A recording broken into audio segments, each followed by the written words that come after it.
Alors regarde, Jean, dans notre épicerie au musée, on a un moule à beurre en bois avec une belle vache à l'intérieur. Oui, ça c'est un moule authentique et il y a toujours, oui, il y a toujours une petite vache sculptée, travaillée dans le fond du moule à beurre, parce que quand on va renverser, on verra tout à l'heure, la vache apparaît au-dessus de la motte de beurre. Ça servait, il fallait que ce soit en bois, évidemment, vous allez voir pourquoi, et ça servait à mouler le beurre pour qu'il soit joli, voilà, pour qu'il soit dans un beau récipient et qu'il soit présentable. Alors pour faire du beurre, il faut d'abord avoir une ferme à côté, il faut avoir des vaches. Et l'hiver, c'est la période où c'est plus facile à faire du beurre. Alors quand le beurre est fait, il est rempli de lait qu'on appelle le petit lait, le voici là. Il y en a encore, là j'en ai enlevé, mais il y en a encore.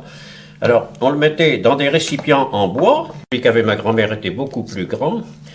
Il fallait enlever le lait qui était dans le beurre. Vous voyez, comme ça, avec cette pelle, en bois toujours, et en bois mouillé.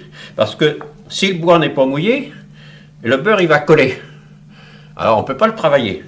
Alors là, vous voyez, il ne colle pas. Je peux le détacher facilement. Et vous voyez, j'enlève toujours du petit lait. Alors ce petit lait est vraiment très bon. Et dans mon enfance, j'adorais. Je mettais du pain à griller à la cheminée. Et on mangeait du lait Ribot, du petit lait, du lait de beurre. On disait du lait de beurre, la ferme. On mangeait du lait de beurre avec du pain grillé. C'était délicieux. Alors quand on a bien enlevé le maximum d'eau, parce qu'il en reste toujours un peu, on le met dans des moules. Les moules étaient dans un bois particulier? Je ne saurais pas le dire, parce que de quel bois, je ne sais même pas. Ça c'est un bois de fruitier, peut-être de cerisier, de merisier. Et puis on mettait quelques petits dessins.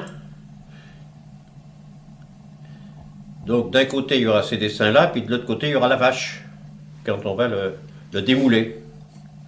Alors pour le démouler, il faut que ce soit très, très froid.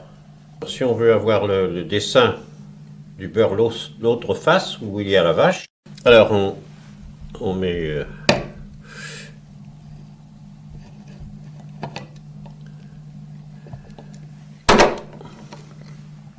Voilà. Vous avez une petite vache